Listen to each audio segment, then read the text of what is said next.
Salam, jumpa lagi di dalam pelayanan mimbar GKMI Eklesia. Saudara-saudara, kita akan mendengarkan firman Tuhan di dalam ibadah hari ini. Namun sebelumnya, mari kita menghadap Tuhan dalam kerendahan hati, supaya Tuhan bersabda kepada kita, memberikan pengetahuan serta pengajaran kepada kita, dan kita menjadi orang-orang yang berbahagia melalui firman Tuhan. Mari kita berdoa. Bapa kami yang di surga, tak henti-hentinya kami mengucap syukur karena tiap hari Tuhan berkenan bersabda kepada kami.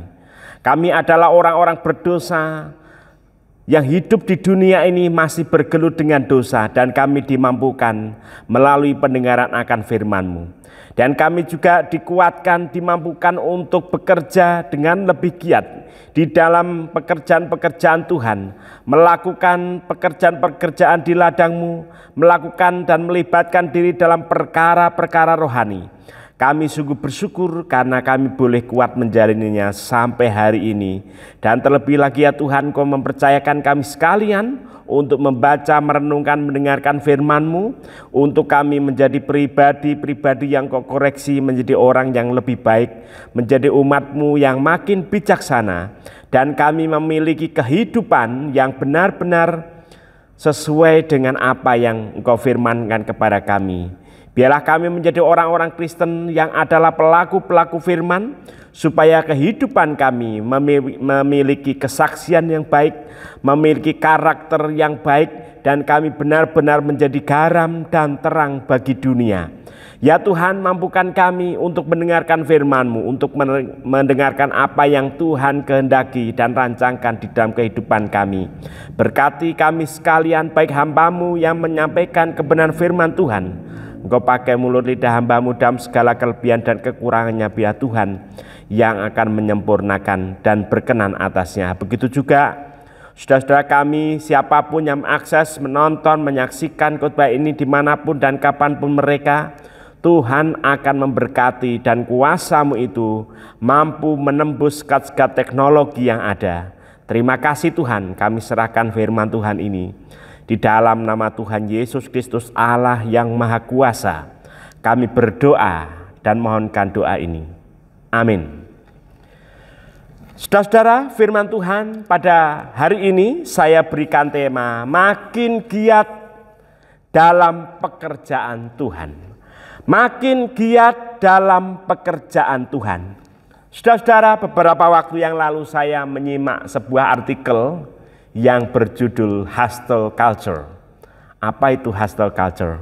Sebuah budaya di mana seseorang itu bekerja segiat-giatnya, mereka melakukan apa saja untuk pekerjaannya, supaya mereka mendapatkan uang, dan dalam usia muda mereka memiliki banyak hal, tidak sekedar uang, sehingga di usia mudanya pun karena bekerja dengan giat terus-menerus, mereka bisa mendapatkan apa yang namanya financial freedom. Jadi mereka memiliki kemapanan dari segi keuangan di dalam usia muda. Maka untuk mencapai goal itu, mereka melakukan apa yang disebut dengan hustle culture. Bekerja sekuat-kuatnya, segiat-giatnya, workaholic. Bekerja terus, tiada pernah mengenal lelah, supaya dalam usia muda mereka memiliki banyak uang, dan mereka memiliki keuangan yang mapan di usia muda. Saudara, ini bukan sesuatu yang hanya terjadi kali ini saja, tetapi ini juga ternyata sudah terjadi bertahun-tahun yang lalu, dan banyak orang terjun di dalam budaya ini. Mereka beranggapan dengan giat, mereka mendapatkan banyak uang, mereka mapan dari segi finansial, lalu mereka bisa hidup bahagia. Mereka bisa santai, mereka bisa istirahat dan menikmati hari-harinya. Ya, menikmati hidup, begitulah saudara-saudara. Memang banyak orang melakukan hal ini, tetapi tanpa disadari, pekerjaan yang giat itu ternyata tidak gratis. Tubuh itu merespon berbeda. Tubuh itu ternyata tidak seperti yang diingini oleh banyak orang.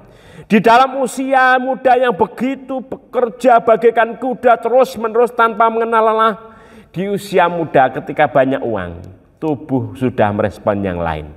Tubuh mulai sakit-sakitan, mengidap banyak penyakit yang seharusnya tidak dialami oleh anak-anak muda. Tetapi inilah saudara-saudara, kita pada dasarnya diciptakan untuk bekerja, bukan untuk menganggur, untuk santai atau hanya mengamat-amati, bukan. Tetapi kita manusia dilahirkan di dunia, diciptakan Tuhan dalam potensi yang luar biasa, talenta, imajinasi, kreativitas. Tujuannya itu adalah berkarya. Dalam hal ini kita dipanggil sebagai orang-orang Kristen untuk menjadi orang Kristen yang makin giat dalam pekerjaan Tuhan. Jadi tidak sekedar pekerjaan saudara-saudara, tapi di belakangnya itu adalah pekerjaan Tuhan.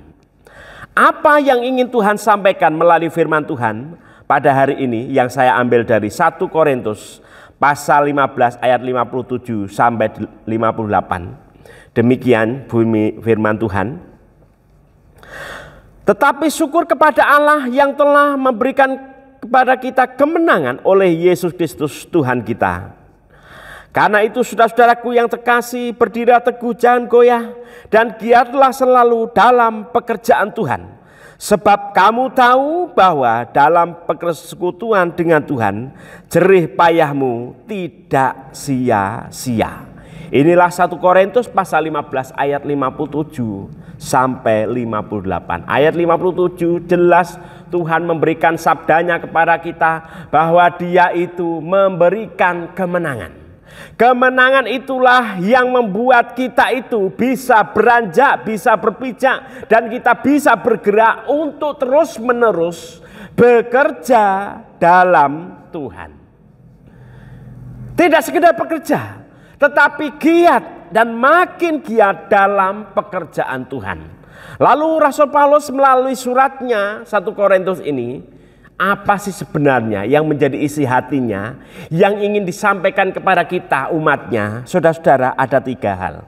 Yang pertama adalah tetap berdiri teguh. Di sini saudara-saudara bicara bagaimana umat Tuhan itu ketika dia percaya kepada Tuhan Yesus, dia sebenarnya mendapatkan kemenangan.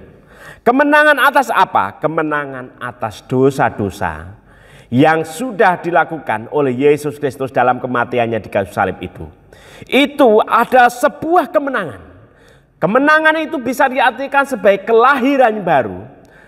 Kelahiran baru punya dampak pada kita apa? Hidup kita diubahkan. Hidup kita ditransformasi. Hidup kita itu begitu kapasitasnya ditambahkan untuk bisa melakukan karya-karya di dalam Tuhan. Bukan karya-karya di dalam dunia saja, tetapi karya di dalam Tuhan. Memang kita hidup di dunia, tetapi kita harus berkarya di dalam Tuhan. Tetap berdiri teguh maksudnya saudara-saudara, kita sebagai anak Tuhan, kita tidak boleh undur dari karya-karya Kristus. Karya Kristus itulah yang membuat kita itu bisa berdiri teguh. Dia fondasi. Ya, dia itu batu karang. Di atas batu karang itulah kita itu berdiri, bagaimanapun ombak, bagaimanapun badai, batu karang itu tidak pernah goyah.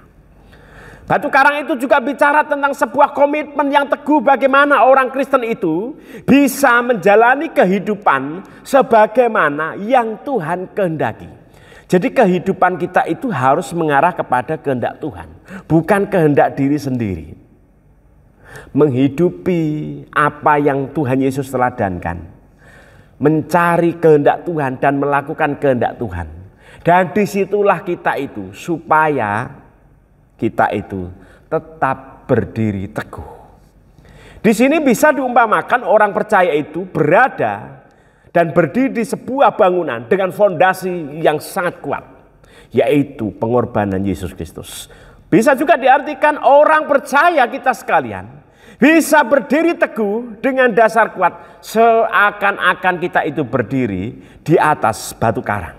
Dan di atas batu karang itulah sekalipun banyak godaan, badai, pencobaan, ujian yang mungkin membuat kita itu bisa jatuh. Tetapi selama kita itu berdiri, tetap berdiri teguh di atas batu karang itu, kita tidak akan goyah. Kita dimampukan oleh Tuhan untuk terus-menerus berdiri di atas segala masalah, di atas segala cobaan, di atas segala godaan, di atas segala ujian. Memang itu bisa membuat kita goyah.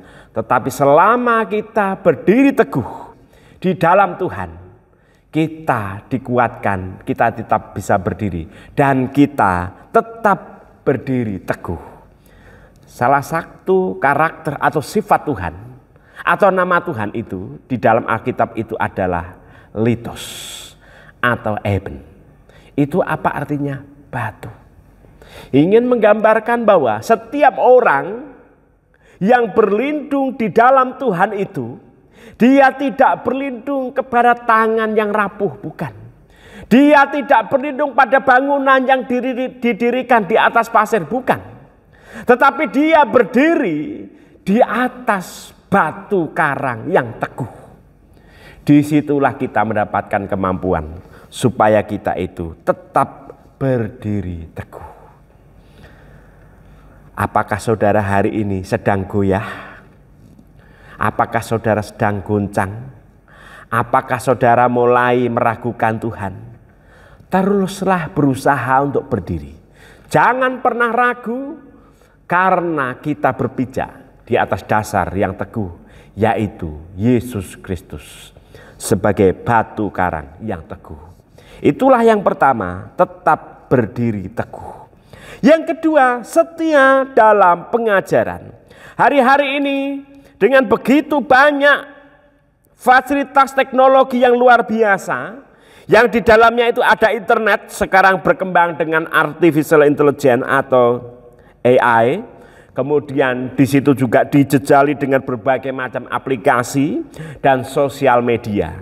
Jadi dengan banyaknya kesempatan di saat yang sama tanpa banyak diundang, ada sesuatu yang mengikuti yang tidak kita sadari, yaitu apa?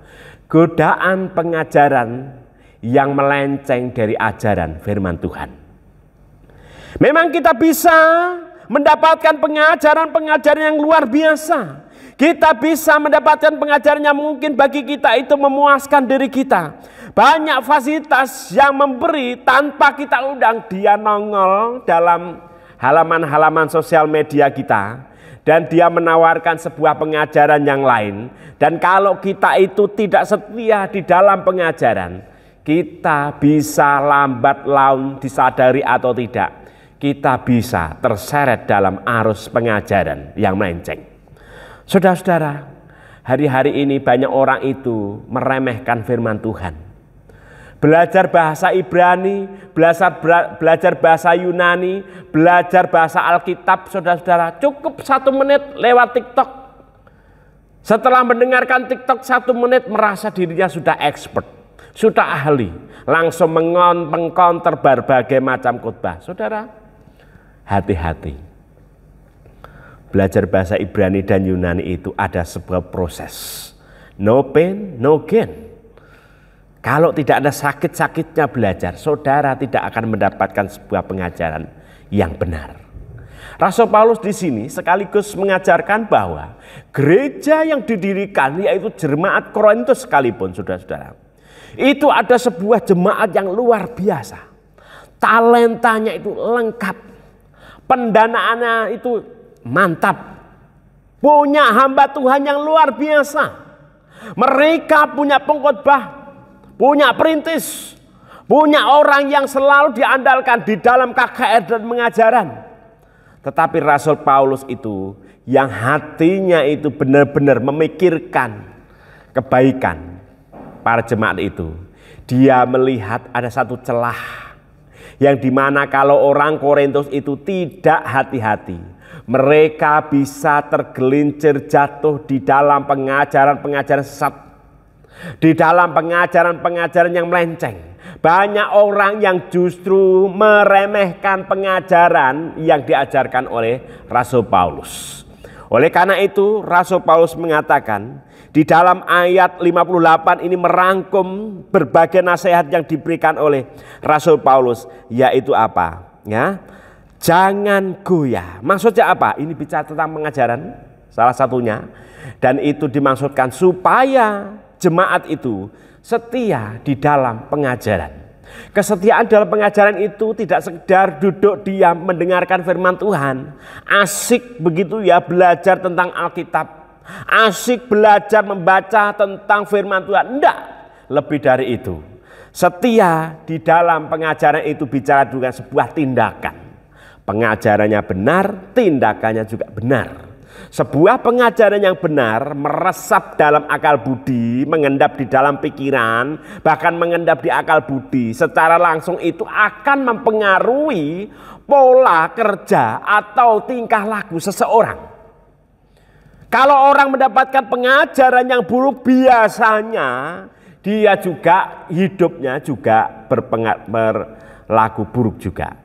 Tetapi kalau orang itu pengajarannya itu benar-benar diberikan pengajarannya benar, biasanya normalnya dia tindakannya pun benar.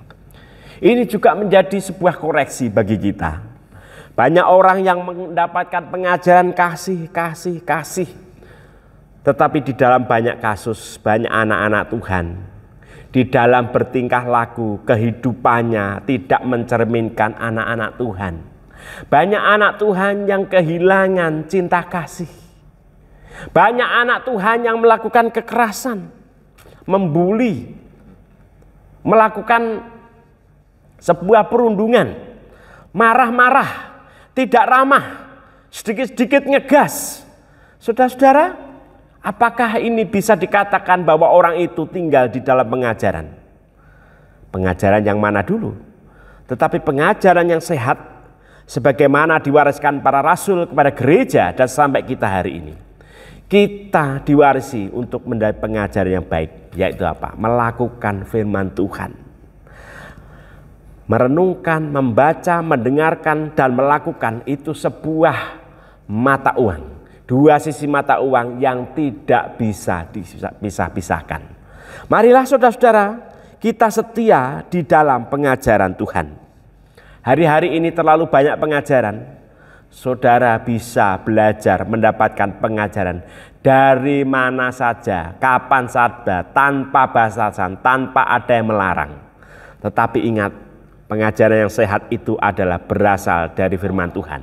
Pengajaran yang sehat itu adalah pengajaran dari para rasul. Pengajaran yang sehat itu indikasinya itu adalah hidup saudara dan saya.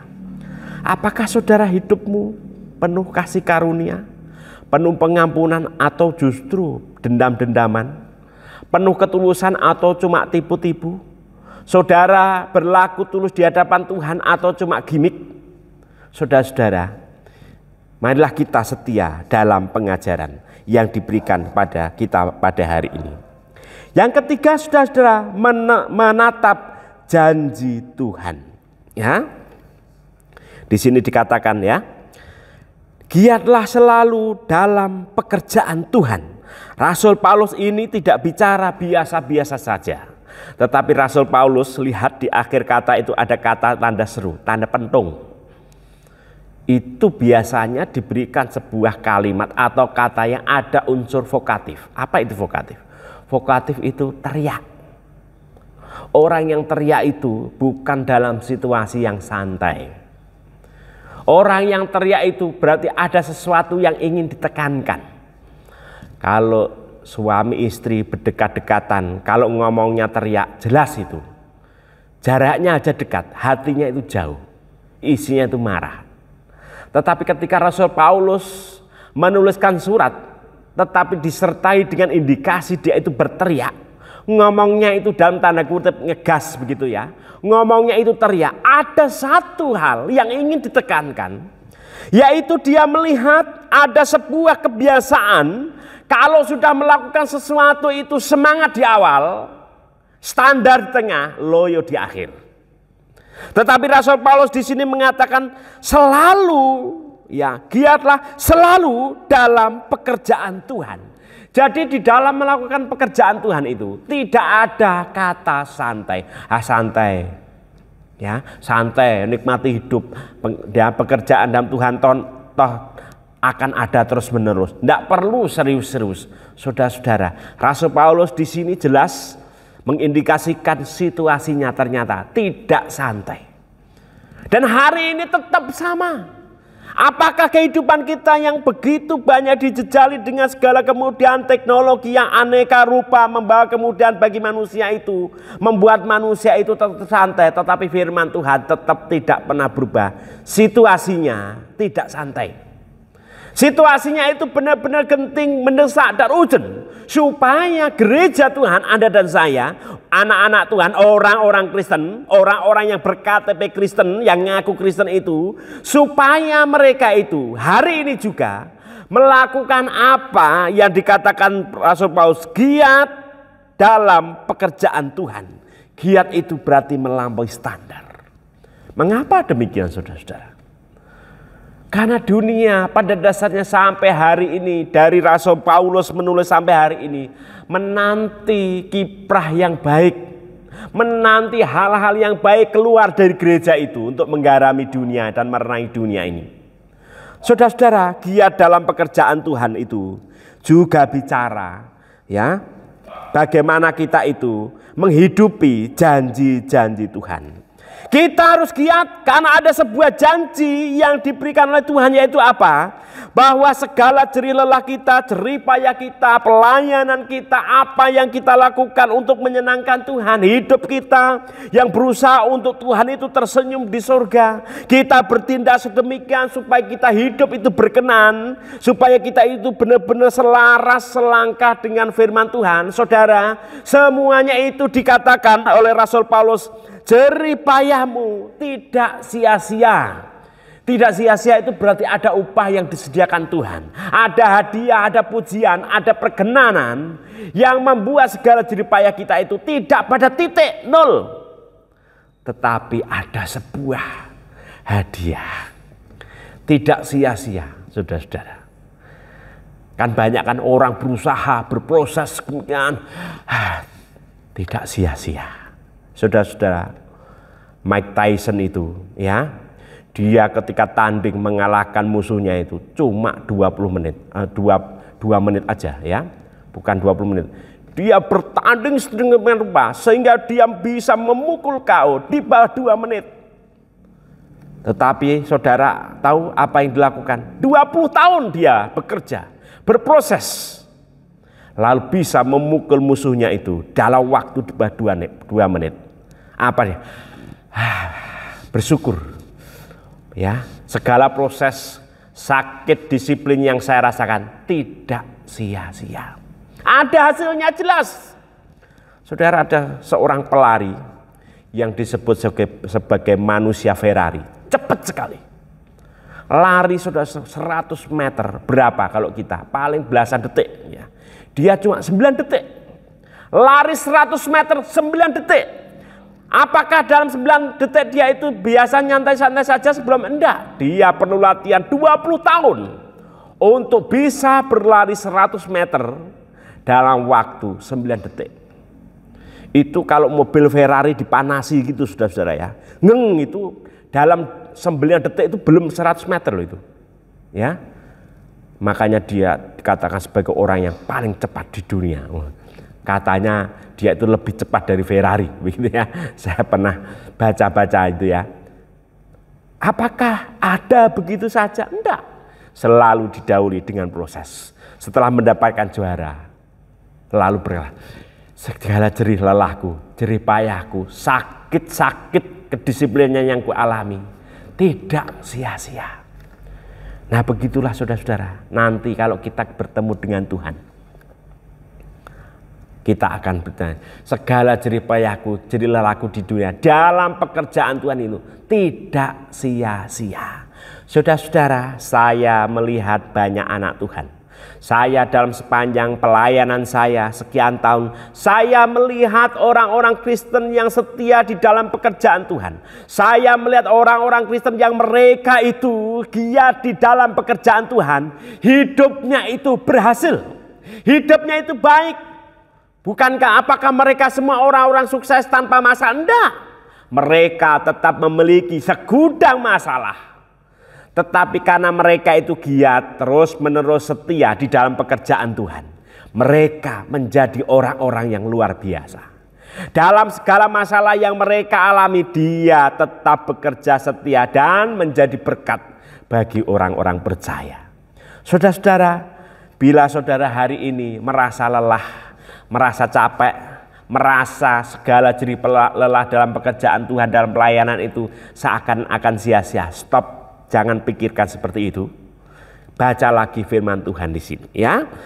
Firman Tuhan melalui Rasul Paulus mengatakan, sebab kamu tahu bahwa dalam persekutuan dengan Tuhan, jerih payahmu tidak sia-sia. Tetapi setiap jerih payah kita, jerih lelah kita itu berharga di mata Tuhan. Percayalah apa yang kita lakukan, segala kebaikan yang kita lakukan di dalam persekutuan dengan Tuhan, Tuhan itu akan melihat. Tuhan tidak seperti manusia, saudara-saudara. Kalau manusia punya kecenderungan mengingat keburukan orang itu seperti melihat luka. Lukanya sudah sembuh, tetapi belangnya itu masih ada. Dilihat terus, diingat-ingat terus story-nya. Orang kalau mendapatkan di hadapan manusia, kalau kita itu melakukan sebuah kebaikan, kita itu seperti ngasih permen. Permen itu dimut-mut habis sudah buang. Tetapi di dalam Tuhan, kebaikan kita, jerih lelah kita itu kekal. Dan itu tidak sia-sia. Kita akan mendapatkan upah, kita akan mendapatkan hadiah.